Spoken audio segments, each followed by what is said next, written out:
Petrovic quanto com a Azevedo e Travassos, para falar um pouco do setor onshore, que muitos de vocês que estão aqui acompanhando e vão, obviamente, acompanhar depois aí nos highlights, têm posição, investem, acompanham, então é sempre bom atualizar as perspectivas, cenário, falar de desafios com quem está ali dentro, né? Obviamente, nós aqui do mercado, gestores, analistas, investidores, não estamos no dia a dia e na dinâmica do setor, então sempre bom ouvir quem está ali correndo, colocando a mão na massa, executando ali, tirando vez ou outra fotinhas, né, com a mão ali, que veio tradicional, aquelas fotos, né, de mão suja de petróleo, que é legal de mostrar ali a produção saindo efetivamente, essa construção, porque no final do dia é um desafio, e esse desafio você vendo ele brotando e entregue, é sempre um orgulho muito grande. Então, mais uma vez aí, obrigado a todo mundo que está aqui ao vivo.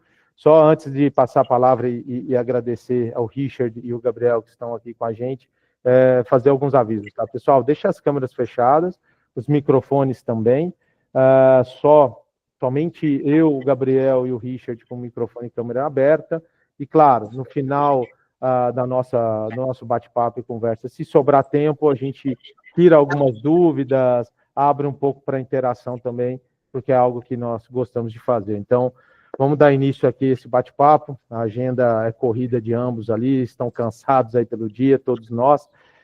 Obrigado, Richard, obrigado, Gabriel, pela oportunidade de conversar com vocês. Nós aqui da L4 temos, né, da L4 Capital, temos aí esse comportamento de conversar com as companhias, né, com seus CEOs, com a parte financeira, com o intuito de trazer e construir a melhor informação para o nosso cliente, para o nosso investidor e também para o nosso network próximo de investimento.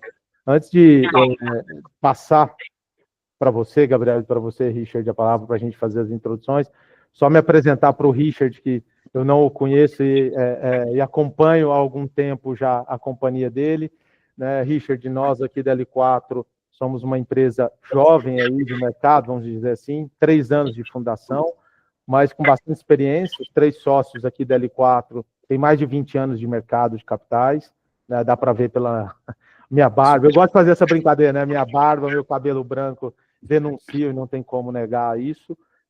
Nós aqui somos uma casa de advisory, né, de companhias, mas também de wealth management, com a nossa gestora a Avantgarde, né, onde a gente tem esse serviço de gestão patrimonial, e a gente gosta de, nessa construção e nesse meio termo, trazer boas oportunidades de investimento, né? E a gente acredita muito em alguns setores aqui no Brasil, dentre eles óleo e gás, petróleo, né, tanto onshore quanto offshore, por alguns fundamentos, né? Então, a nossa filosofia de investimento, a nossa visão de valor é sempre focada no longo prazo, mas ativos e projetos que tenham geração de caixa, tenham bons crescimentos, boa estrutura fundamental para um investidor, tá? Então, é esse ambiente, né, e esse tipo de informação e análise que nós gostamos de disponibilizar para quem nos acompanha e está aqui. Então, recentemente fizemos até, e queria ter, se você tivesse participado, um painel de petróleo onshore. A gente conversou com a Amanda Caru, conversamos com a Azevedo, e conversamos também com a NBS, que é uma companhia nova, está se estruturando também onshore, ali no Espírito Santo, onde vocês fizeram uma aquisição recente, né? E também falamos com a Águila Capital, que tem, né, um campo também em Potiguar, e vem se especializando aí no setor. Então, a gente tem... E eu só queria fazer essa introdução, sei que é um pouco longa, às vezes eu falo demais, as pessoas até colocam esses elogios, né, de que eu falo muito, mas obrigado mais uma vez aí, fique à vontade, Gabriel, Richard, se quiser começar, por favor, aí depois a gente começa um bate-papo aí, tá? Tá bom, eu vou começar falando, mas eu vou passar logo a palavra para o Richard, que eu acho que é o mais importante ele se apresentar e apresentar a Petrovictory. O que eu queria falar antes para os nossos acionistas, bom, é um prazer sempre estar aqui com você, é sempre um prazer falar sobre a Azevedo, mas eu queria contar um pouco da minha experiência com o Richard e com a Petrovictory. Quando eu conheci o Richard, ele me mostrou um trabalho que foi feito por ele dentro da Petrovictory desde o começo da Petrovictory, que é algo muito interessante, é muito diferente do que se vê no mercado de óleo e gás brasileiro, né? Fazendo um apanhado rápido, o mercado de óleo e gás ele é basicamente composto pelas grandes produtoras que correm todo o risco exploratório, né? No final do dia, o grande valor de uma companhia de petróleo está exatamente na exploração, né? Ele criar valor onde não existia valor. Quem me ensinou essa lição foi o Richard. Mas essa geração de valor, ela existe, ela é intrínseca a uma operação exploratória de uma grande petroleira, que tem capacidade financeira de correr todo o risco exploratório. Depois disso, você tem as junior oils, que são as nossas aqui no Brasil, começaram a se compor a partir do começo da década de 2010, e hoje já são gigantes do setor, né, já são muito grandes, e existem as third tiers, que são as empresas que agora estão começando a se organizar, das quais Petrovictory e Azevedo são, eu acho que, dois expoentes, dois exemplos aí de uma third tier que está começando a se consolidar aqui no Brasil, e que tem principalmente o objetivo de explorar com maior eficiência os campos de desinteresse das grandes produtoras e das junior oils, ou seja, os campos maduros e ultramaduros. Esse é o perfil natural de uma third tier. Qual é a grande mudança que a Petrovictory nos apresentou no começo, a nossa parceria comercial, que tem sido cada vez mais intensa e mais forte?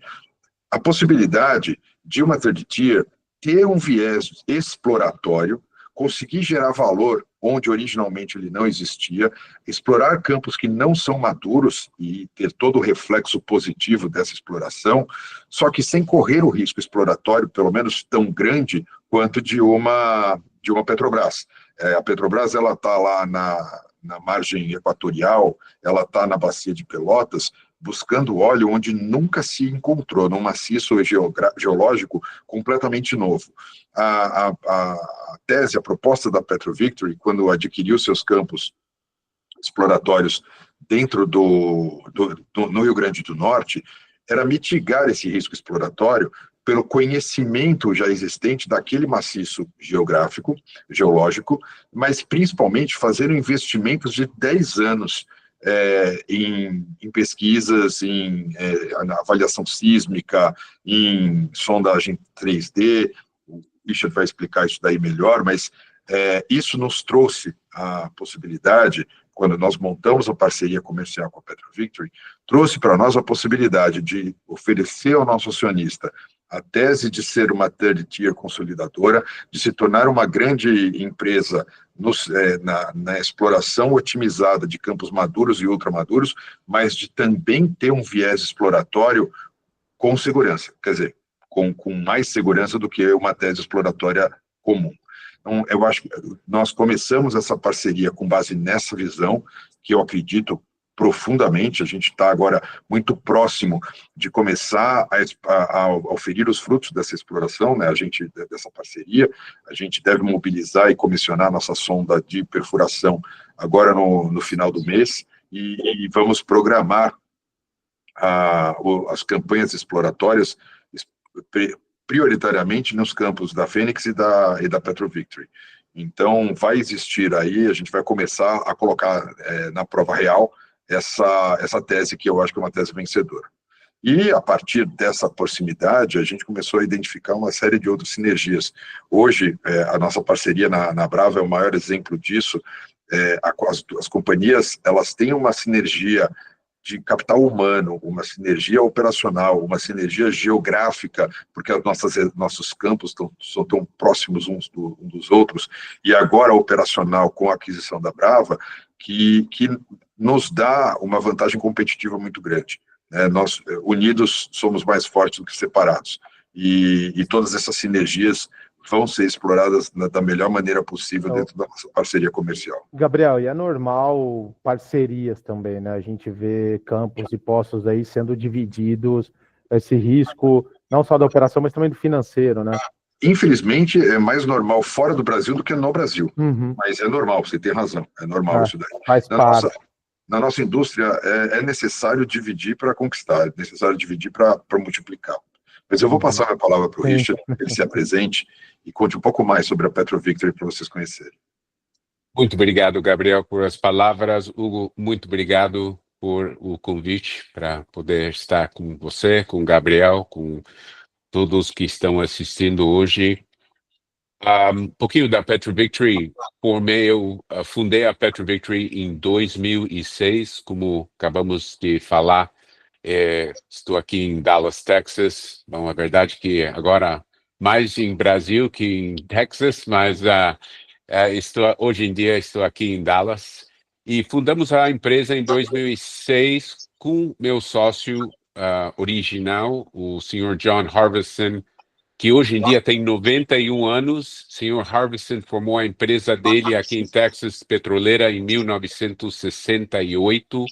Então faz mais de 50 anos. Então temos o DNA, que é de petróleo. O Thesis, já trabalhamos especificamente, Petro Victory é enfocado em Latinoamérica. E já faz quase 20 anos que estamos operando em Latinoamérica. Entramos no Brasil em 2016. O Thesis para a gente entrar no Brasil era a quebrada da monopolia da Petrobras, como todos os outros. Era um tempo difícil no Brasil em 2016, com Lava Jato, com tudo que estava acontecendo. Mas a gente estudamos o onshore, os primeiros 18 meses, vamos dizer, 20 meses, viajamos por todo o Brasil, para Espírito Santo, para a bacia de Sergipe, Alagoas, Barreirinhas, em Maranhão, Potiguar, Reconcavo, olhando, porque como o Gabriel acaba de dizer, o valor de uma empresa petroleira é as reservas, é as pedras, é o óleo que está aí, o potencial. E quando olhamos isso, nos enfocamos em duas bacias no começo, que é Rio Grande do Norte, que é Potiguar, e Barreirinhas, que é Maranhão.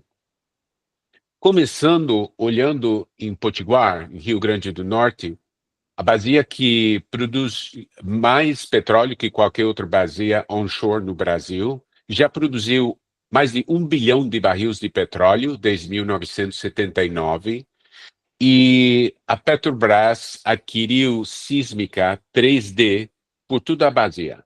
Quando a gente olhamos, falamos, ok, vamos adquirir essa sísmica. Porque o Gabriel falou muito bem.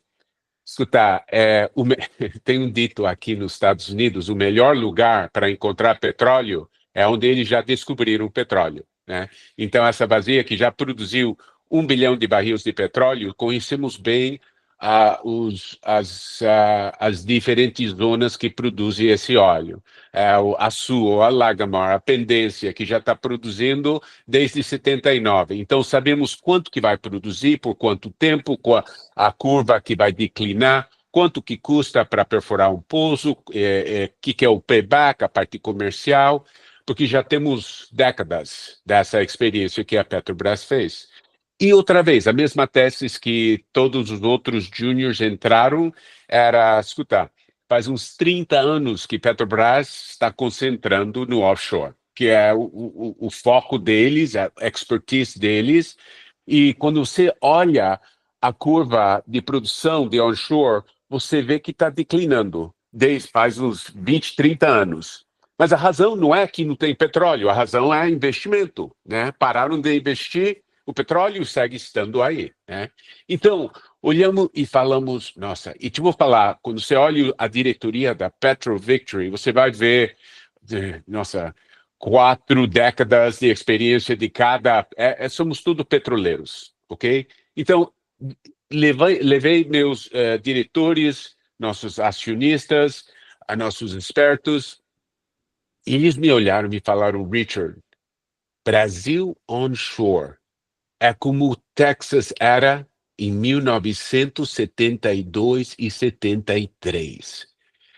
Eles ainda estão perfurando poços vertical. Aqui nos Estados Unidos é tudo horizontal, é tudo não convencional, é totalmente diferente. Mas ele falou, é tudo vertical. tudo está ainda em inglês é primary recovery. Então, estamos na primeira fase de recuperação desse petróleo.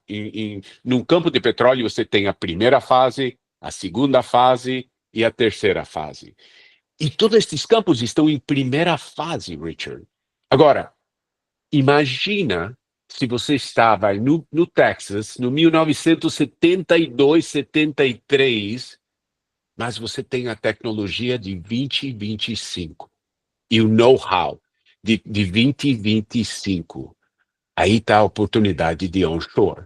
Então, a gente olhamos, como o Gabriel falou muito bem, para a gente, exploração, o que é exploração? Exploração é ir em Pelotas, ir na diferentes lugares onde o Gabriel falou muito bem, onde ninguém ainda pudo descobrir o petróleo.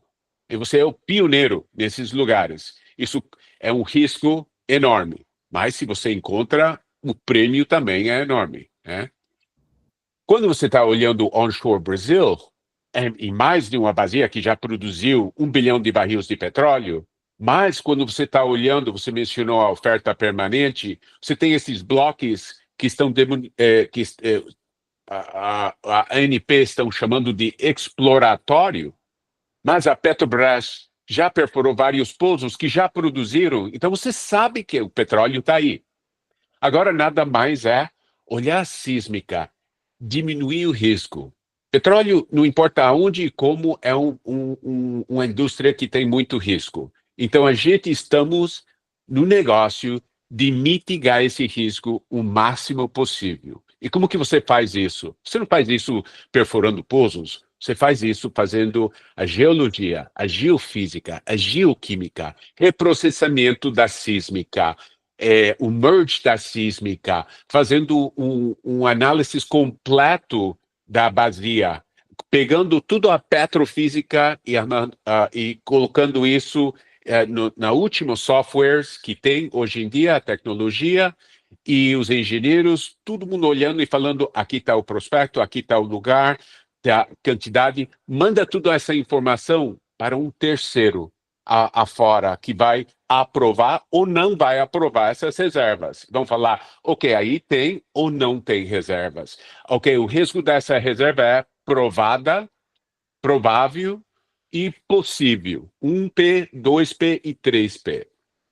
1P, obviamente, o mínimo risco, 3P máximo, e eles te dão um número, quanto que isso vale. Então, como o Gabriel acaba de dizer, o que fizemos o primeiro 8 anos? Aí chegamos em 2016 e começamos olhando por todo o Brasil, e começamos todos os estudos geológicos, geofísicos. A gente estamos escrevendo cheques aqui, né? Então, estamos escrevendo e falando, ok, a verdade, Hugo, nunca pensei que ia levar 8 anos para chegar a este ponto. O plano era como 5 anos, mas a pandemia chegou em 2020, né? E a outra coisa, escuta, Brasil é uma maravilha, mas leva tempo.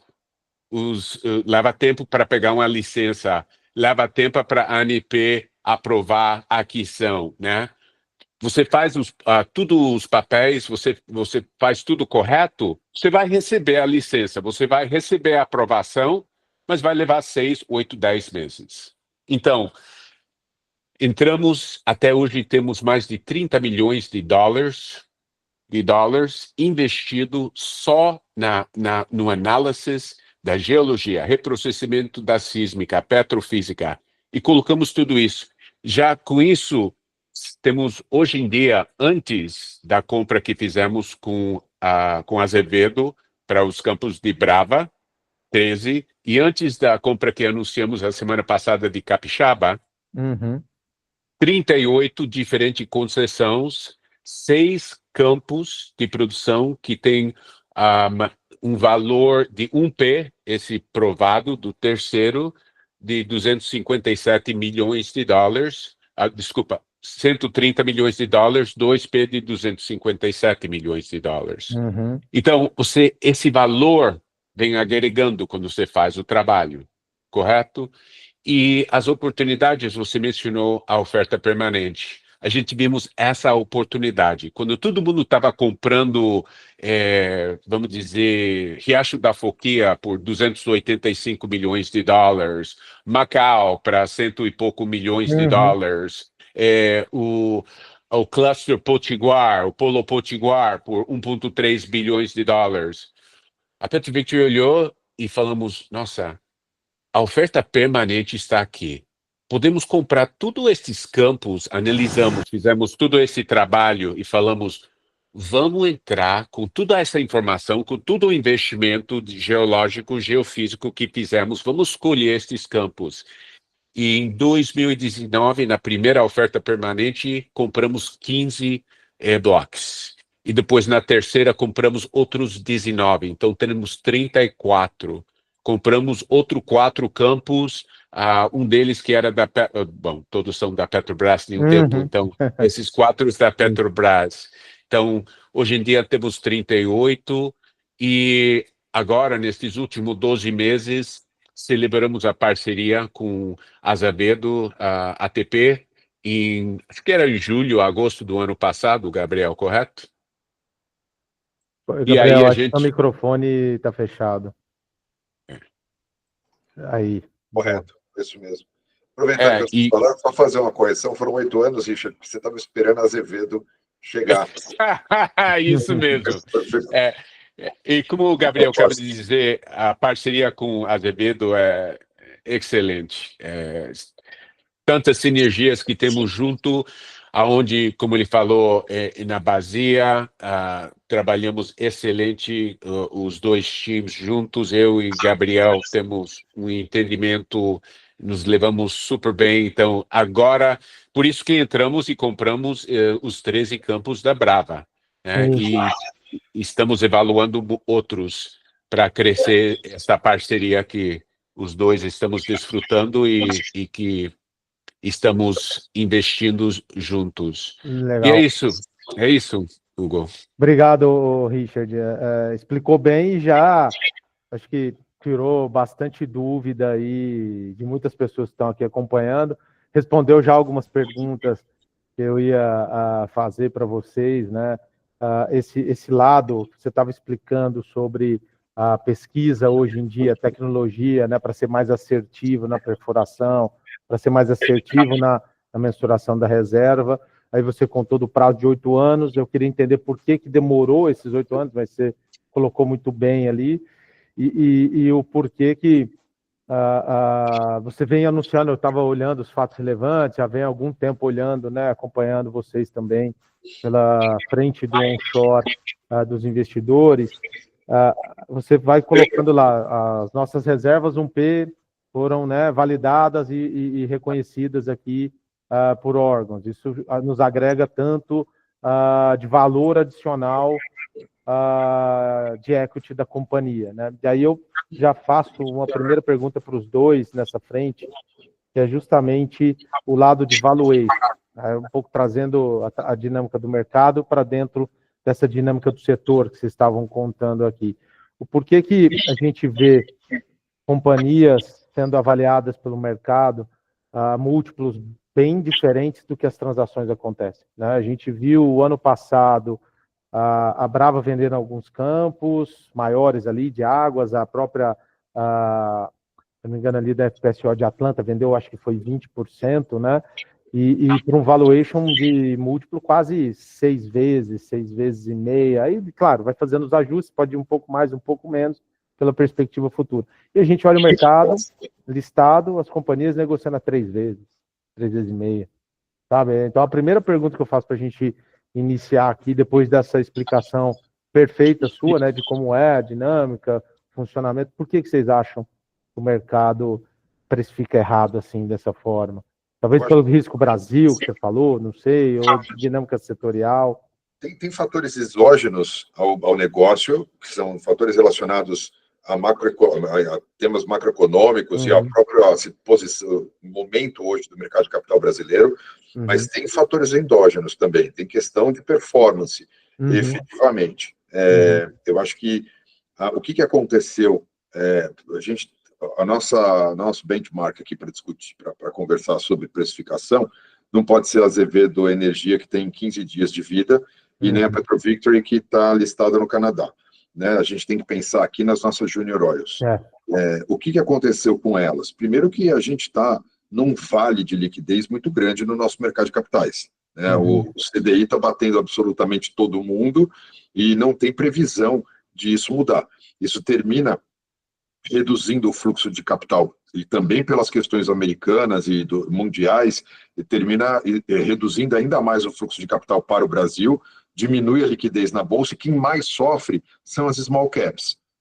Todas as junior oils que a gente está discutindo aqui são small caps, não, embora algumas já sejam gigantes small caps, mas elas são small caps, e elas sofrem mais com essa falta de liquidez, né, no mercado de ações brasileiro. Mesmo existindo um número de CPFs muito maior do que existiu antes da pandemia, ainda assim, quem determina o momento ideal para o investimento, para o crescimento do valor das small caps, é o fluxo de caixa de entrada de capital estrangeiro. Então, acho que esse é um fator exógeno que não é culpa de ninguém. Isso é o risco de mercado, vamos dizer assim. Exatamente. Agora, eu acho que tem um fator endógeno aí, que é as junior oils brasileiras, elas se organizaram muito rapidamente, e elas cresceram muito rapidamente. Existiu uma oportunidade enorme entre vou priorizar aqui 2018 a 2022, onde todas elas a Petrobras estava vendendo absolutamente tudo, vendendo num formato muito desafiador, porque a Petrobras ela não vendia falando assim, vem aqui, olha tudo, olhe profundamente, faça um raio-x, uma tomografia computadorizada e depois escolha o que você quer comprar. Não. Ela falava, esses aqui são a foto dos meus ativos, se você quiser mandar uma oferta, manda, mas você não vai entrar aqui dentro. E todo mundo comprou diversas caixas de Pandora. Você não teve espaço para diligência, né? Não teve.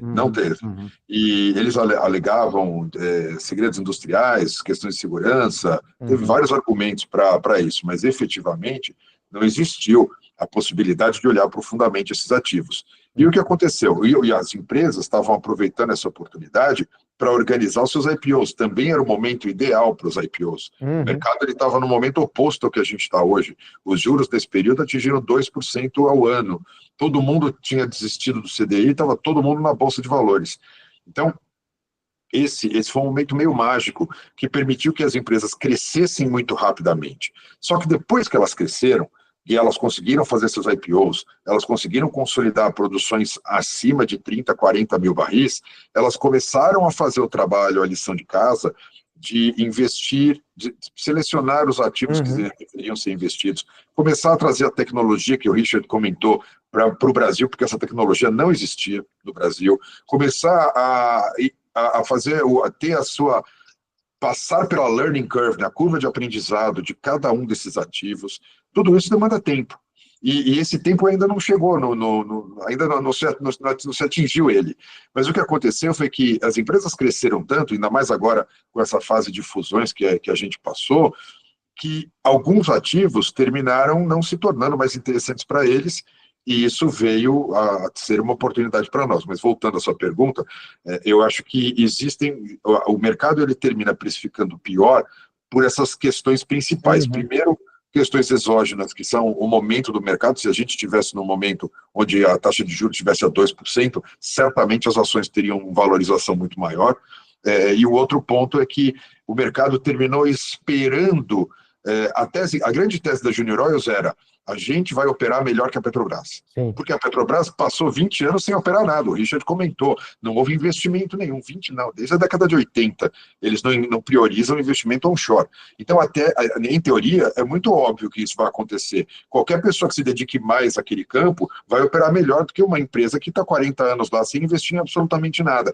Mas é que a realidade, ela terminou decepcionando um pouco mais o mercado. O mercado esperava uma atuação mais competente do que a da Petrobras, mais rápido. Ele não levou em consideração a curva de aprendizado que era necessário, porque as empresas, não por culpa das empresas, nem dos profissionais, mas porque as empresas compraram os ativos às cegas. E só foram descobrir depois qual era a situação deles. Ou Acho quase. que foi muito no movimento ali, diferente do que o Richard estava contando, dos estudos que a Petrovictory conduziu, né, nos campos É o extremo oposto, exatamente o extremo oposto. Tá, então isso acaba também trazendo dúvidas para o investidor, e aí você deixa o múltiplo comprimido, ou o cara não sabe precificar direito, porque a companhia ali, né? O Richard, eu queria te ouvir também, dado que você tem, né, 40 anos de experiência aí, que você estava comentando, né, o board da Petrovictory, 40 anos, como que foi essa precificação aí fora, porque eu acho que também ajuda um pouco a dar um norte e uma bússola aqui para a turma que está acompanhando. Minha primeira observação, obrigado, Hugo. Minha primeira observação é que é uma indústria nova no Brasil, correto? Que não existia 7 anos atrás. 7 anos é nova indústria. E agora você viu em 2020, 2021, 2022, essas empresas foram para a Bolsa. Então, o Brasil está muito acostumado em olhar e falar quanto que estão ganhando. Quanto dinheiro que estão ganhando? Quanto em petróleo? Você tem empresas que você tem que reemplazar, reemplazar as reservas sempre, porque você está produzindo. A valor de uma empresa petroleira é quanto óleo que eles têm nas reservas. Isso é o valor, porque tudo que você produz diminuir o valor de tua empresa. Então, você tem que estar descobrindo novas reservas ou comprando outras reservas. Então, primeiro, tem essa curva de aprendizagem para que eles entendam. Não, essa empresa não está fazendo dinheiro. Não, mas olha as reservas. Mas o que são reservas? Não entendo isso. Estão ganhando, não estão ganhando? Então, entendendo aqui nos Estados Unidos, todo mundo olha e fala: ok, quanto que está nas reservas, coloca isso, aqui está o analista, te vem, as ações devem estar em 10, estão em 1, correto? Então, aí está a oportunidade, compra. Cada dia, eu e Gabriel temos a mesma forma de pensar aqui para Azevedo e Petrovictory. Não passa um dia que nossos times não está criando valor intrínseco nas empresas. Não tem um dia que passa.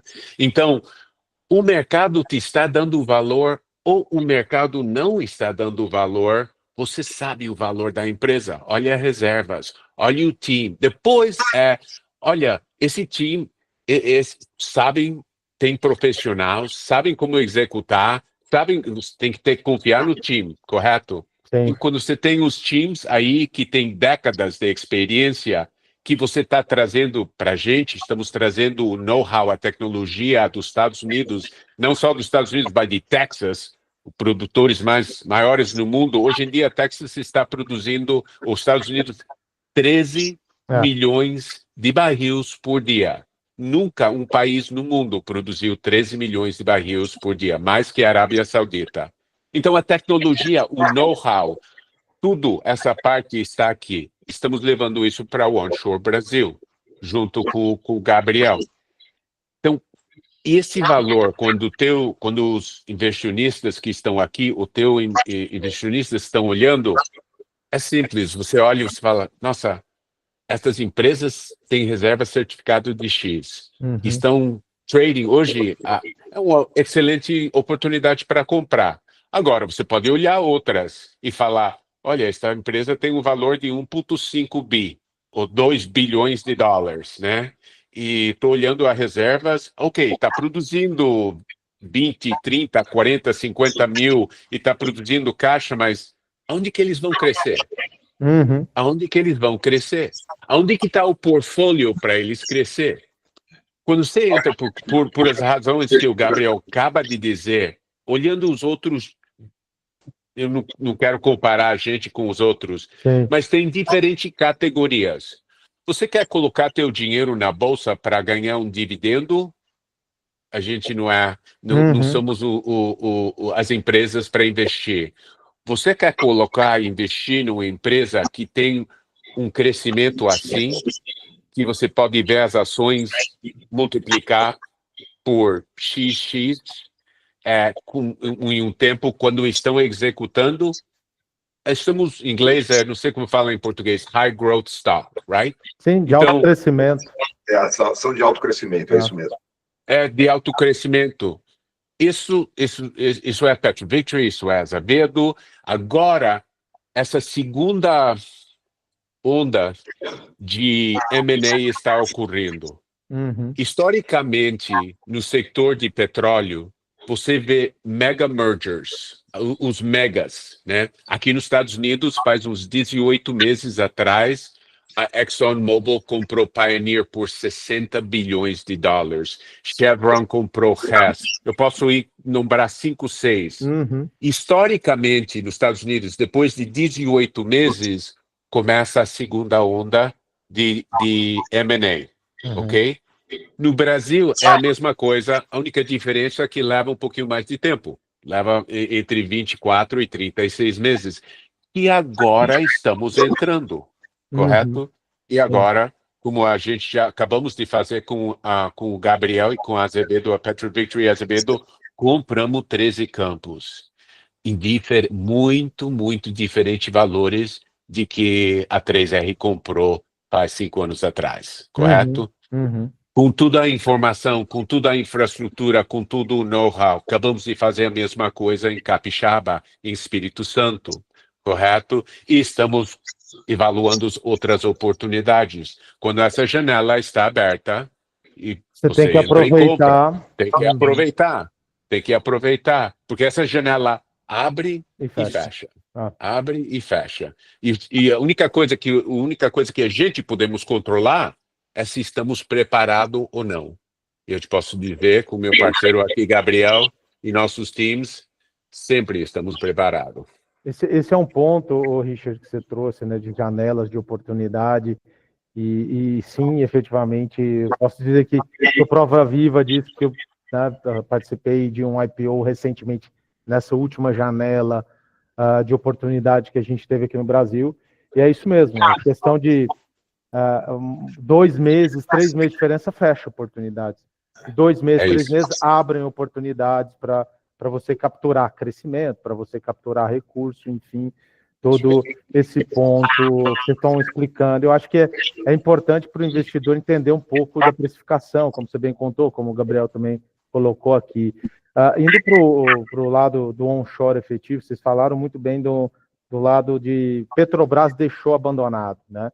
Isso a gente viu na produção do onshore ali de 2010 a 2016 só caindo, né? Eram 300 mil barris dia, mais ou menos, veio para 200 e pouco, foi perdendo até 100, depois da aquisição das juniors e thirds ali, que voltou para 200. Então tem uma oportunidade aí de crescimento, né? Para, sei lá, voltar aos 300, mas a gente espera aqui o Daniel, né, o nosso economista que faz os nossos modelos aqui, que dá para bater ali uns 500 mil barris dia onshore, tá?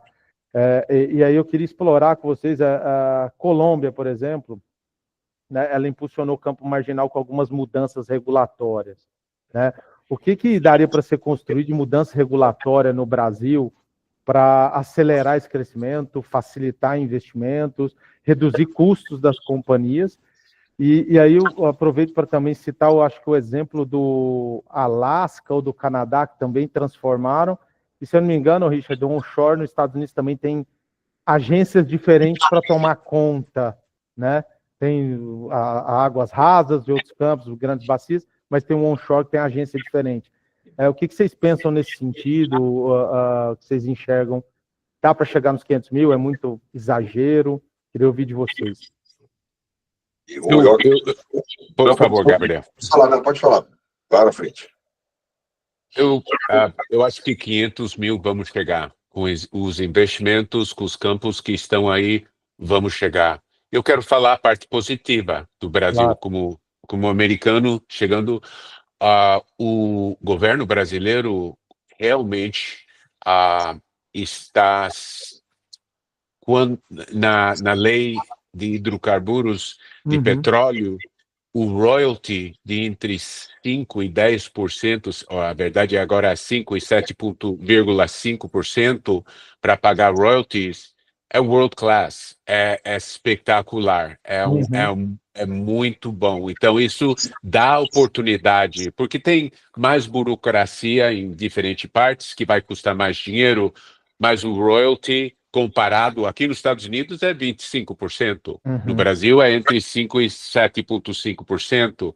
Você vai para você vai para a Colômbia entre 14% e 20%. Uhum. Os outros países são muito mais, Canadá, muito mais. Então, isso dá oportunidade para a gente entrar e arriscar e apostar e Uhum. colocar o dinheiro. Então, as outras partes, realmente, como americano chegando no Brasil já faz 9 anos, um, fazendo as coisas corretas, colocando tudo, as aplicações para o meio ambiental, para pegar as licenças e tudo demais. Escuta, aqui nos Estados Unidos você pode pegar em 2 semanas. e aí no Brasil vai levar 6, 8 meses, Uhum. correto? Sim. Mas como a gente somos homens de negócio, é nosso negócio, temos que colocar esse tempo no Na conta. modelo, Uhum. na conta, sabendo que vai levar esse tempo e continuamente você tem o time aí fazendo esse trabalho, sem Uhum. parar. Temos pessoas especificamente dedicado a isso, os dois, Gabriel Azevedo e Petro Victory, fazendo todo esse trabalho todo dia e Uhum. colocando essa plataforma. Você tem que entender, aqui no Brasil você tem que ter o ERP system, você tem que ter o back office, você tem que ter a contabilidade, as Uhum. empresas que estão na bolsa, auditar todos os números, mostrar para o público, para os inversionistas, aonde cada centavo está sendo gastado, tudo é totalmente transparente, né? E essa Uhum. infraestrutura está aí. Tem melhorias, sempre pode melhorar as coisas, né? Mas Sim. conhecemos bem como operar no Brasil. Legal. Gabriel? Eu concordo, acho que é muito possível a gente atingir essa meta de 500 mil barris. Eu vou parafrasear você, Hugo. O mato da regulatória no Brasil está muito alto. Existe existe um espaço enorme para fazer mudanças regulatórias, para facilitar investimento, para Uhum. criar ou viabilizar uma estrutura de financiamento como uma debênture de infraestrutura para o petróleo, Uhum. a simplificação da obtenção de licenças ambientais, a simplificação do regime tributário. Tem uma série de questões que podem ser utilizadas pelo governo federal e governos estaduais e municipais para estimular o incremento da produção onshore. Eu Uhum. acho que a gente tem uma pavimentação interessantíssima nesse tema, que é a Constituição Federal Brasileira. A Constituição ela tem no seu artigo 5º a previsão do princípio da isonomia. Só que quando a gente está na faculdade de Direito, a gente aprende que isonomia não é tratar todo mundo da mesma maneira. Isonomia é tratar igualmente os iguais e desigualmente os desiguais. E não dá para tratar da mesma maneira, do ponto de vista regulatório, a Azevedo e a Petro Victory da mesma maneira que se trata a Petrobras. Uhum. Não é justo isso, não é isonômico. Uhum. Então, eu acredito que exista espaço, tanto político quanto voluptuário e também jurídico, para que essas mudanças elas sejam efetivamente implementadas. E isso vai trazer um impacto muito positivo para a indústria como um todo, mas especialmente para a produção onshore no Não, Brasil. eu fiz essa pergunta, eu sei que assim, eu quero abordar com vocês mais temas operacionais, dentro do que vocês estão construindo de parceria, porque quando eu olho o mapinha ali de vocês, desculpa, não é, Aquele mapa é bonito, aquele mapa é muito bonito. não é diminuindo o que vocês estão fazendo, é mapinha porque está pequeno na tela e você está olhando. Então você tem muita oportunidade ali em conjunto para ser explorado. Mas assim, eu fiz essa pergunta regulatória aqui, o Richard, e você respondeu, e o Gabriel também complementou e trouxe uma visão interessante dessa disonomia, né, de tratar os iguais por iguais, e Petro não é igual a vocês, e nem vocês são iguais a Petrobras. Nos Estados Unidos também aconteceu essas evoluções regulatórias no tempo, você trouxe o exemplo do Texas. Canadá também houve essas mudanças regulatórias, transformações. É só para a gente ter uma ideia de que isso deve acontecer, né? Complementando o que o Gabriel trouxe, que, cara, como são 7 anos só, isso vai entrar na pauta de discussão de alguém em algum momento no Congresso. É interessante você gerar emprego no Estado, é interessante você gerar receita na cidade, no município, você vai gerar investimento, caminhão para transportar o petróleo, uma empresa de serviço para perfurar, para fazer geologia. Então, você gera uma cadeia e desenvolve uma cadeia. E é isso que eu queria entender, aproveitar, Richard, você já está aí há muito tempo, para passar o que foi no tempo, assim, contar brevemente, porque aí a gente entra em outro tema aqui, tá, para explorar. O Brasil, a gente somos membros com um grupo que chama ABPIP, a Associação dos Produtores Independentes. Correto, o Márcio Félix é o presidente, que faz um trabalho excelente representando a indústria. E então já estamos formalizando, tudo isso nem existia faz uns anos atrás. Então esse grupo está ficando muito forte, está aí fazendo o lobby com o Congresso, com todo mundo, com os diferentes estados. E Texas é o perfeito exemplo. Nos Estados Unidos, se quer produzir, que o Brasil, acho que Petrobras já está produzindo 3,3 milhões por ano, o Brasil, e principalmente a Petrobras, e querem chegar para 5, né? Eu acho que vão chegar a esse número, vão chegar para ser, hoje em dia, acho que são o número 9 produtor de petróleo no mundo, querem chegar até o número 5. E para isso você precisa essa infraestrutura melhorar as regras que estão aí, sempre pensando na seguridade, no meio ambiente, tudo isso, porque temos que trabalhar de uma forma responsável. Mas se pode diminuir o tempo para pegar uma licença, em vez de ser entre 8 e 10 meses, a 3 ou 4 meses, isso já é gigantesco. Porque, pensa bem, você não pode, a primeira coisa que você tem que fazer é pegar a licença ambiental, contratar a sonda, fazer... tudo isso em inglês você fala long lead items, leva tempo. E você tem que colocar tudo isso no pipeline, planejar tudo, sondas, pessoas, todos os materiais, revestimento, tubulares, tudo que você pode imaginar, você tem que colocar e planejar, desenhar o pouso.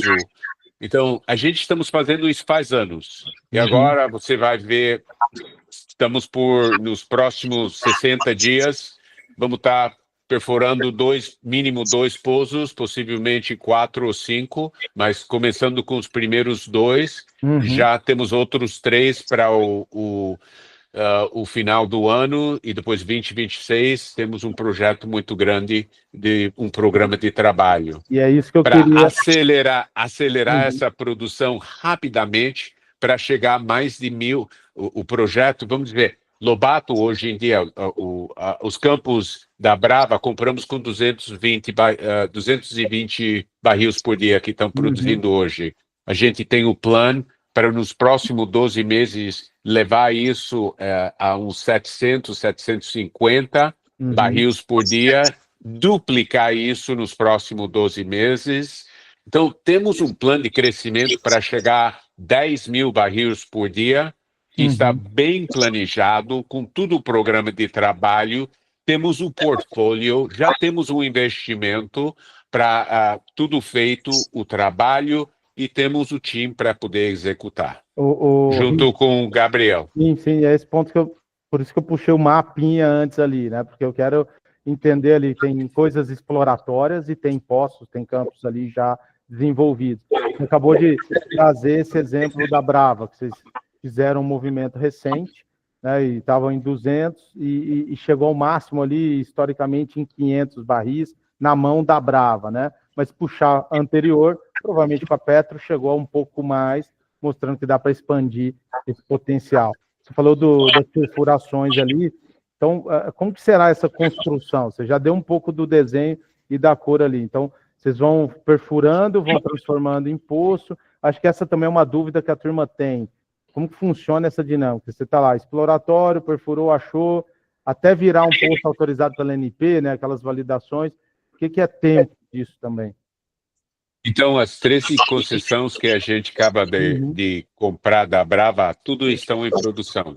Então, O minuto que a gente entramos aí e fazemos uma intervenção, um workover, e aumentamos a produção por 50, 100, instantâneo. Essa produção vai, vendemos. Temos 5 outros campos no nosso portfólio que estão todos em produção. Campos que já têm licenças de produção, tudo já licenciado, já temos licenças ambientais para ir perfurar por 7 pozos. Então, Hugo, isso faz anos que estamos trabalhando para chegar duas coisas. Este momento, este tempo, como o Gabriel falou muito bem, encontrar o Azevedo e depois executar este trabalho. Legal. Ô, Gabriel, você quer complementar? Eu ia contar um pouco sobre, a gente está falando sempre do mapinha, mas só para explicar para os nossos companheiros aqui da live, o que é esse mapa. A PetroVictory, no seu último press release, ela apresentou, no penúltimo, né, na compra da Brava, ela apresentou o mapa situando os campos que pertencem a Azevedo e Travassos, os campos que estão sendo adquiridos da Brava e os campos que pertencem à PetroVictory, para mostrar que existe uma sinergia geográfica e geológica enorme entre todos esses campos. A estrutura de superfície que a gente adquiriu com o Polo Barrinha e o Polo Carão, elas serão mais do que suficientes para escoar a produção, tanto do incremento da produção dos campos produtores, dos 13 campos produtores que a gente já comprou, como também do incremento da produção dos campos exploratórios que a gente vai converter ao longo do tempo. Essa proximidade dos nossos campos, ela nos dá uma vantagem competitiva muito grande, do ponto de vista de custo de extração e transporte desse petróleo. E esse é o ponto que eu estava construindo com vocês dois, né? Vocês estão explicando bem de perfuração, dos potenciais juntos ali, a lifting cost ali, vamos falar já com CAPEX, já com até estrutura de capital auxiliando ali, claro, desalavancando no tempo. O que seria uma margem nesse patamar de preço hoje? De novo, não é assassinato de reputação, tá? Porque é difícil você falar de cotação de petróleo hoje e daqui de 5 anos, mas assim, só para a gente ter uma ideia de margens operacionais, para estimar, óbvio, valores e fluxo de caixa também. Então, eu te posso passar os números quando você olha e a gente temos que passar todos esses números, operação, quanto que custa para ligar com a água, eletricidade, mão de obra, tudo isso chama OPEX do campo, né? O OPEX do campo, e depois você tem tudo isso entra no lift cost, calculam não só o lift cost, mas calculam todos os custos do campo. E depois aí chega a margem de lucro, correto? Na última reporte de reservas auditadas que a gente fizemos, temos uma margem de $40 de lucro por barril. Então, isso te dá uma ideia. Quando você está olhando quantos barris tem, vamos dizer, por exemplo, na compra que acabamos de fazer com o Gabriel, com o Azevedo, da Brava, 1P, estamos falando, vamos falar totalmente do provado, não provável, não possível, mas provado. Tem 3,4 milhão de barris de óleo. Você pode fazer as matemáticas aí, né? Em 40 sobre isso. Isso é o último, né? Pode seja 35, 30, mas estou usando os últimos números que a gente tem para os outros campos em Potiguar. Então, é uma quantidade significante, né? E isso te dá ideias. Temos campos que são $12, $13 de lift cost. Tem outros campos que estão produzindo mais água. Então, esse número aumenta. Mas, Hugo, a parte que é importante que a gente comunica, a infraestrutura a tankagem, os flow lines, os separadores de gás, água, petróleo, tudo isso já está. Estamos falando de algo que tem valores de 20, 30, 40 milhões de dólares. Está em um estado ideal. Ideal. É ideal. isso aí. Legal. E isso vai ajudar naturalmente no lifting cost para baixo, produtividade dos campos, né, que é o que o mercado quer entender, né? Dado o crescimento, que é o que a gente está discutindo, é uma empresa de alto crescimento, mas em algum momento vai chegar ali num platô, numa estabilidade, que é normal, e aí tem uma ideia, uma expectativa. Um ponto que o Richard, você falou que é interessante, de novo, eu não sei como vocês estão de tempo, tá, turma? Só para também não ficar me alongando muito aqui, porque senão a gente vai até meia-noite. Os bate-papos aqui demoram 4 horas. O painel o último que nós fizemos, Richard, foi quase 4 horas seguidas de petróleo, onde as empresas, claro, né, davam espaço para se apresentar, contar a história, o momento, a perspectiva, tá? Mas eu prometo que não vou me estender a 4 horas, tá? 4 horas de live hoje, você vai precisar mandar para minha esposa o link para ela acreditar que eu estou aqui. Verdade. Bom, lá em casa a gente também, eu vou ter que mandar um pouco para falar que estou aqui. Mas nesse sentido, então, que eu estava falando ali de tecnologia, você falou muito de primeira fase, segunda e terceira fase, né? É algo que é importante para onshore, saber disso, para aumentar não o VoIP, mas ali a capacidade de recuperação. E, historicamente, a gente vê Petrobras ali largando a 15%, 16% dos campos já mais maduros, com algumas oportunidades 0,20%, 0,30%. Você acha que dá para subir para muito mais ali, daí retomar como referencial? Acho que Canadá e Texas bateram 20%, 30% em alguns lugares, né? É algo factível por tecnologia. Eu queria explorar um pouco esse tema. Métodos de extração, porque eu acho que a turma fica um pouco com receio, mas só de trazer essa visão de vocês ajuda muito também.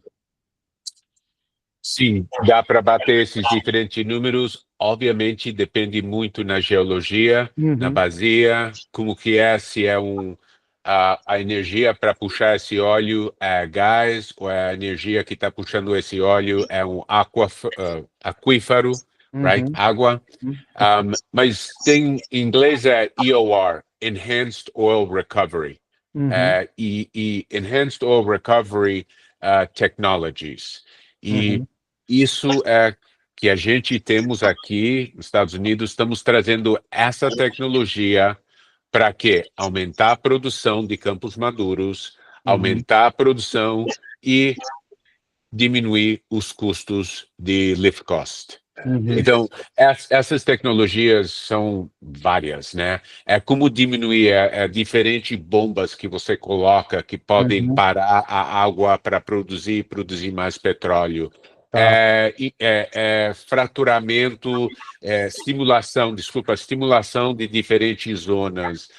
Tem muitas diferentes tecnologias que, vamos dizer, a Petrobras, 30 anos atrás, não existia, né? Que hoje existe. Então, por isso que você está vendo essa Ultimate EUR, Estimated Ultimate Recovery, a quantidade total que você vai poder recuperar, aumentando mais perto dos 30% que os 20%, né? Até tem campos que estão chegando a 33%, 34%. Então, mas isso já é fase 1, fase 2, fase 3, e no Brasil estamos em fase 1. Então, especificamente nesses campos que acabamos de comprar, os campos que estamos na parceria juntos, estão tudo em fase 1. Legal. Mas é interessante puxar esse aspecto, esse viés da nossa parceria, que é o que o Richard comentou no começo da fala dele, lá no começo do nosso call aqui. Essa tese de estarmos num ambiente equivalente ao que era o Texas na década de 70, mas a gente ter a disposição, da gente ter disponibilidade de acesso a uma tecnologia do século XXI, isso é game changer. Isso muda completamente os parâmetros que a gente vê hoje no Brasil, ou que a Petrobras pratica, de recuperabilidade dos seus campos. Não, isso é um ponto que todo mundo pergunta, né? Por que vai chegar a 30? Está lá em 9, mas é esse ponto que você trouxe, Richard e o Gabriel complementou, né? De tecnologias, Petrobras não vai mexer com um campo de 20 barris dia, vai mexer com um campo de 100 barris. Tem um campo hoje, eu acho que recentemente foi anunciado, de 250 mil barris dia no pré-sal. O cara não vai gastar a estrutura de capital da Petrobras, o corpo operacional da Petrobras para 20 barris dia. Não vai. E não quer dizer que não é rentável 20 barris dia. Não, exatamente. É isso aí. Então é o foco de cada companhia, né? É o foco de cada companhia. E eu acho que é importante esse ponto que você falou, Richard, de fraturamento ou fracking ali, né? De sair da primeira fase para a segunda e terceira, e é isso que vai levar para os 30%, potencialmente. Não é todos os campos também, né, que vai chegar a 30% ali. Outro aspecto importante, e aí depois eu vou até perguntar a parte comercial de petróleo, né, porque ela vai mudando conforme você vai chegando em tamanho e escala, né? Se você tem lá 5 mil barris, você é capaz de vender para uma refinaria. Se você não tem 5 mil barris, tem 500 barris dia, você pode, de repente, incorporar margem de distribuição, margem de refino, a depender da qualidade do seu óleo, né? Você pode ir lá e construir algum prêmio adicional no petróleo. Hoje, né, assim, a visão de vocês nessa frente comercial, até construir os 10 mil barris, né? Vocês estão contando a jornada de anos aqui, né? O Richard falou de 8 anos pesquisando, o Gabriel já está na tese costurando há pelo menos 2, né? Agora, mais recentemente, tracionando. O que seria a parte comercial do barril? Porque muita gente fica na dúvida. Tá bom, mas vende direto para refino? Não vende? É isso que eu queria ouvir de vocês também. Hoje, ali na região, o grande comprador é a Brava. Para refino. É possível fazer a venda spot também, mas em volumes como 10 mil barris, a gente vai ter que buscar o escoamento ou para uma refinaria, ou a gente vai investir em armazenamento terminal para que a gente possa fazer como faz a Seacrest, fazer a exportação por canal marítimo do seu óleo. Tá. E ali os campos de vocês são próximos também, né? Do escoamento. Então, o comprador mais óbvio é a Brava, a refinaria da Brava. A dúvida nesse ponto é, vocês conseguem colocar prêmio no barril? Não consegue? Porque tem alguns movimentos que permitem colocar prêmio no barril, né? A própria Brava ali na atuação de Águas Rasas consegue, né? Fazendo blend, fazendo um bunker ali e já despachando com algum prêmio adicional. Vocês acham possível construir algo parecido ou vai depender? É possível, mas a gente não consegue cravar isso hoje em dia. Tá. Não. Hugo, isso é já quando você está olhando nossa experiência próximo 12 meses, 24 meses, nossa produção vai estar crescendo assim. Vamos estar crescendo aqui. E com as margens que temos, o foco da gente vai ser produzir, né? E produzir, encontrar, produzir, já temos toda a infraestrutura para produzir, para separar, para vender. O mercado spot, você pode vender os 500 até 800 barris por dia no mercado spot. Depois disso, você vai para a Brava. Quando você está chegando aos 5 mil barris ou mais, tem também os traders, que eles vêm e compram, com quem já estamos em comunicação com os traders. Trafigura, eu acho que fez recentemente com a Brava, não foi a Trafigura? Tem Trafigura, tem Mercúria, tem Glencore, tem todos que estão no mercado. Então, esse plano é petróleo, então você sempre vai vender o petróleo. Para ganhar $1 mais ou $2 mais, agora não é a prioridade. Porque já estamos vendendo o óleo hoje em Brent, que é um preço premium. Já premium. Aqui nos Estados Unidos é WTI, West Texas Intermediate, que é menos de Brent. Então, no Brasil, você vende no melhor preço que você vende aqui, que você vai receber nos Estados Unidos. Não, eu acho que eu fiz a pergunta para vocês só para reforçar a margem, né? Que é o que vocês estavam falando. Eu acho que esse conseguir vender próximo do Brent ou agregar algum valor adicional de prêmio com um spot, né? E a infraestrutura permitir mais para frente uma exportação, né, o Gabriel, como vocês estão falando aí. E nesse lado, eu queria abordar a estrutura de capital. É o que vocês estão fazendo de maneira muito interessante a se observar, comprando com parceiros financeiros para dar o suporte na construção, né? A gente viu ali o anúncio da Blue Oak, e muita gente, por desconhecer mercado, não entende como é a forma de financiamento desenhada. O que vocês puderem falar, claro, né? Também compartilhar aqui, porque tem maneiras e maneiras de financiar o setor e bem criativas e interessantes para os dois lados, né? Equity kicker, sem equity kicker, uma taxa X. Então, assim, eu queria entender esse desenho, porque ajuda muito a precificar no final do dia os ativos também de maneira certa, tá? Eu vou começar explicando. A Azevedo e a Petro Victory, elas são duas empresas não alavancadas, são absolutamente não alavancadas. As duas têm uma alavancagem grande na sua estrutura de capital. Nós temos algumas vantagens sinérgicas. A Azevedo, pelo fato de estar inserida no mercado brasileiro de capitais, a gente tem aí, na Azevedo SA, nós fazemos parte do índice Small Cap, a gente vem acompanhando diariamente o volume de negociação da ZTE, que tem sido constante e crescente, então a gente acredita que nós devamos aí galgar espaço para atingir uma participação no índice logo mais também. E isso nos permite ser criativos no desenho de financiamento de aquisições. A gente hoje, na última aquisição que a gente fez uma aquisição ao longo de 7 anos e meio. É uma aquisição que permite que a gente consiga investir praticamente exclusivamente na produção, e o incremento de produção nos ajuda a fazer o pagamento do ativo que a gente comprou. É uma solução extremamente inteligente. E ela foi possível porque a venda era interessante para os dois lados. A gente queria muito comprar os campos, mas a Brava também queria muito vender muito esses campos. Existem outras estruturas, Reserve-Based Loan, que aí, essa é a parte mais interessante dessa nossa parceria, porque esse tipo de estrutura de financiamento, ele é muito mais natural fora do Brasil. Em países como, por exemplo, o Canadá, onde a Petro Victory é listada, onde ela é conhecida, onde ela tem uma boa atuação institucional.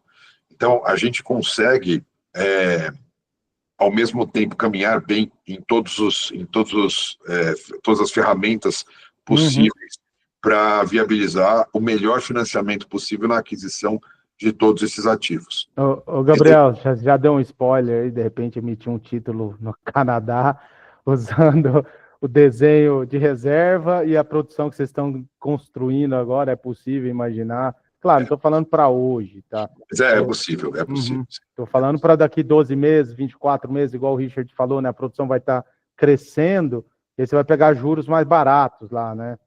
Não, é exatamente isso. O objetivo dessa nossa parceria é buscar o melhor de ambos os lados. Porque eu vejo muita gente, por isso que entrei na questão de financiamento de aquisições, porque a turma esquece que a Petro Victory é listada lá fora, no Canadá, a juros a perder de... Juros canadenses e prazos interessantíssimos de emissão de dívida, né?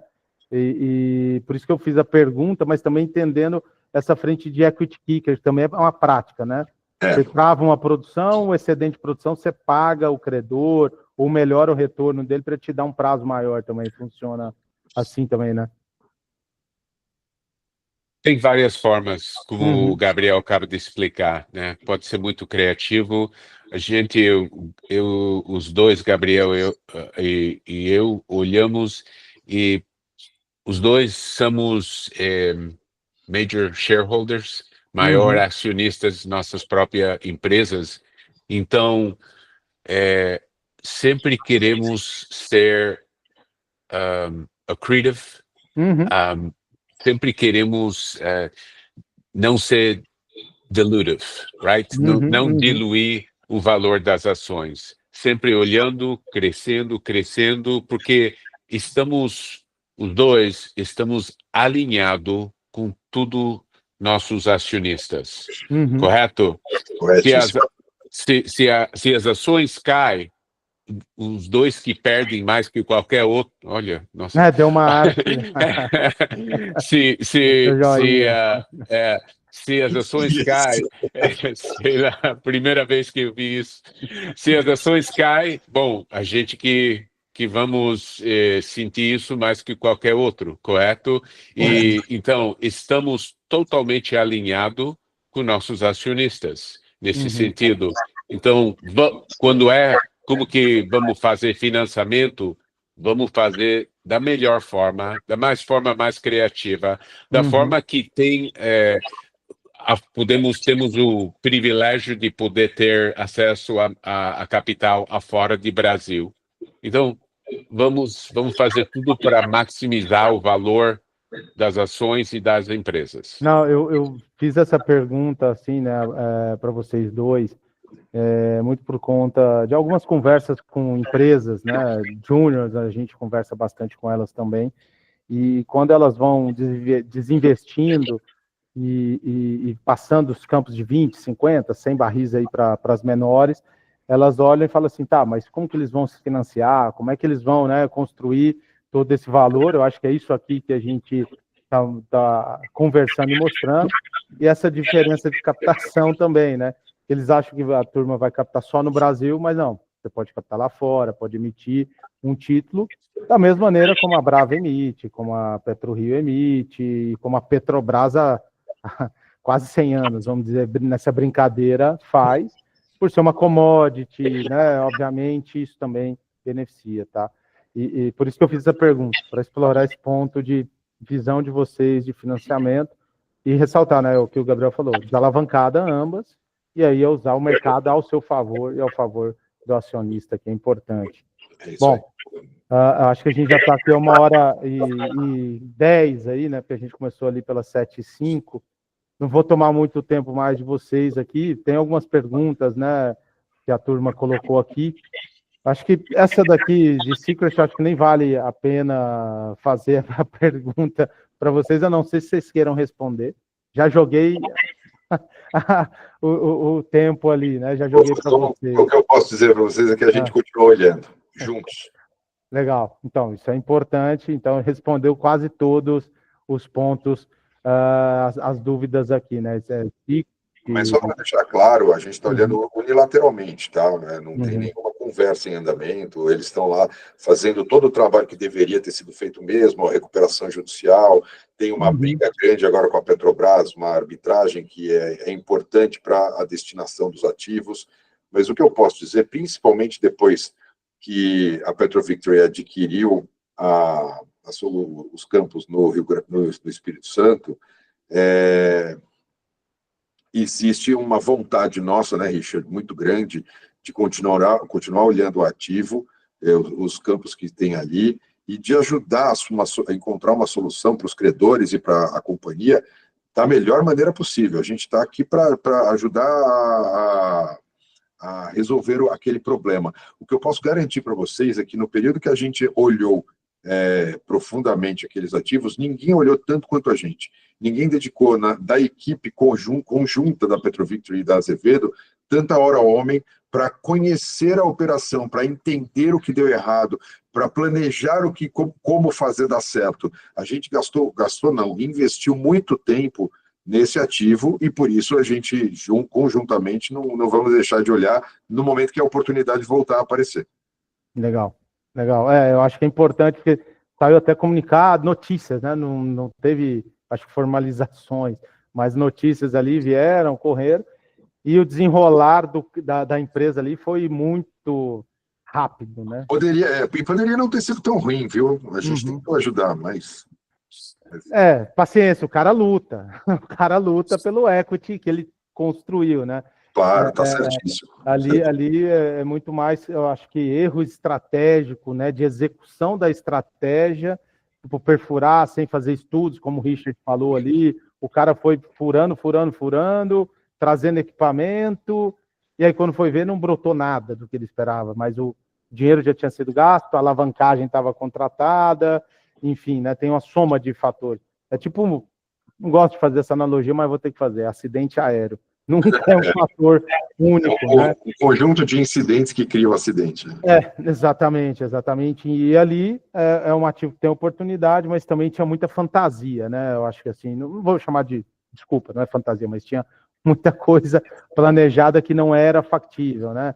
Muita gente falando de 35 mil barris, os caras falavam, pô, 35 mil barris, acho que nem no passado a Petrobras fez 35 mil, mas claro que por conta dessa primeira fase, segunda fase, terceira fase que o Richard colocou, tecnologias, poderia ser algo interessante a ser construído e explorado lá. E aí eu queria fechar aqui com vocês, ambiente competitivo, é a última pergunta, depois passo a palavra final para vocês aí, e agradeço, já agradecendo aqui, né, o tempo e a agenda de vocês, competição, que a gente está vendo muito movimento, como o Richard falou, 12, 18 meses, 24 meses, tem muita M&A saindo, muita aquisição. O que vocês estão enxergando de competição a ponto de talvez esticar valuation, não esticar, ou tem muita oportunidade na mesa e tem espaço para todo mundo? É isso que eu queria entender de vocês, tá? Eu posso responder isso. Eu realmente não olho os outros juniors como competição. Temos uma excelente relação com todos, todos nos conhecemos. E a gente estamos comparado com Brava, comparado com PetroRecôncavo, Origem, que são excelentes operadores. Escuta, eles estão fazendo um excelente trabalho, estão produzindo uma quantidade grande. A PetroRecôncavo faz 25 anos que estão operando no Brasil. Temos um respeito enorme para o que eles estão fazendo e como eles estão operando. Inclusive, quando precisamos algo, ligamos para eles, escuta, tem uma sonda aí que podemos usar, ou se eles, por em caso, têm uma pergunta e queriam... Temos uma comunicação fluida com todos, com vários.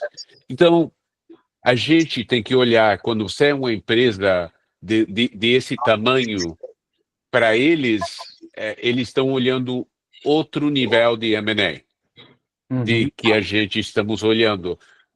O Gabriel, o Azevedo e PetroVictory tem um espaço, Hugo, que é muito pequeno para os grandes e muito grande para os pequenos. E nesse espaço a gente estamos. Se movimenta tranquilo entre ele, né? Tranquilo. Então, nesse movimento entramos, não estamos... Tem outros que estão olhando, evaluando. A gente fazemos tanto trabalho antes de colocar um bid, meses. Trabalhamos 8 meses intensos antes de colocar o bid para os 13 campos. Não sei quantas visitas, não sei quanto trabalho tecnológico, os modelos financeiros, tudo que você pode imaginar antes de colocar esse bid. Então, é muito trabalho. Então, quando entramos, se alguém está bidiando mais que a gente, o primeiro pensamento da gente não entendo o número, mas eu me imagino que eles sabem algo que a gente não tem. Tem uma informação que a gente não tem. Então, que beleza. Ganharam, perfeito. Mas fazemos um grande trabalho antes de fazer uma compra. Gabriel? Não, é isso mesmo, eu faço minhas suas palavras.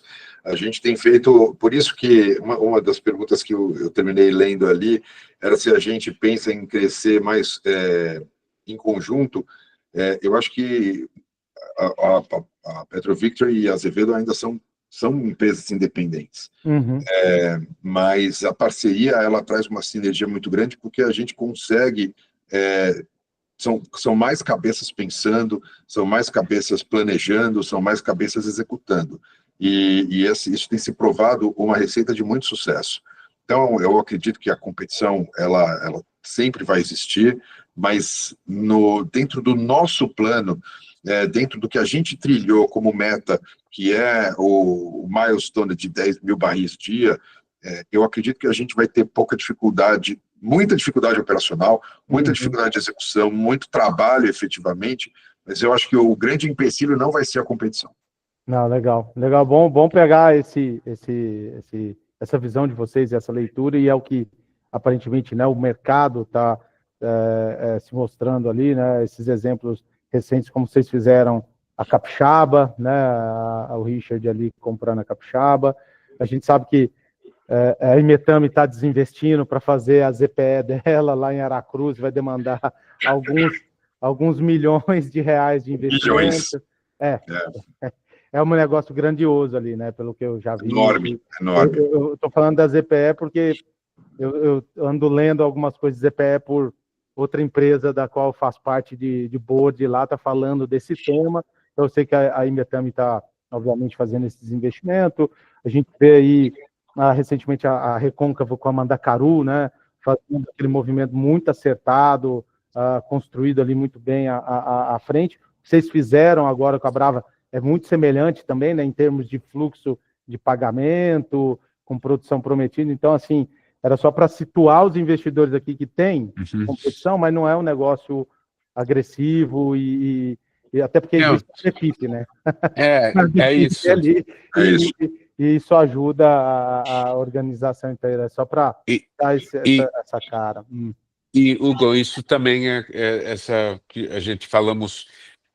Parcerias são normais no negócio de petróleo, porque é um capex significante, diminuir os riscos, pegar as sinergias juntos. Também temos uma parceria com a Eneva. A PetroVictory tem uma parceria com a Eneva em Maranhão. Temos um projeto de gás, um campo São João, que tem 1,4 bilhão de metros cúbicos de gás, que a Eneva está entrando com a gente. Anunciamos isso em agosto do ano passado. Então, parcerias são normal em nossa indústria. Legal. Bom, vou passar a palavra final para vocês, aí depois eu despeço aqui da turma. Gabriel, fica à vontade aí. Eu só queria agradecer mais uma vez a oportunidade. É sempre um prazer falar sobre Azevedo, falar com o Richard, uma honra, e dizer que a gente continua firme no nosso plano. Eu acho que a gente conseguiu, especialmente na Azevedo Travassos Energia, a gente conseguiu um track record excepcional, né? Você estava no lançamento da ideia da empresa, a empresa não existia em agosto de 2023. Em agosto de 2023, nós estamos em março de 2025 listados na Bolsa. Eu acho que isso é a prova de um trabalho muito intenso, árduo, muita competência. A equipe da Azevedo Travassos está de parabéns por tudo que ela conseguiu atingir, e isso é só o começo. A gente vai alçar voos muito maiores, especialmente em conjunto com a PetroVictory. Boa, legal. Richard, fica à vontade aí.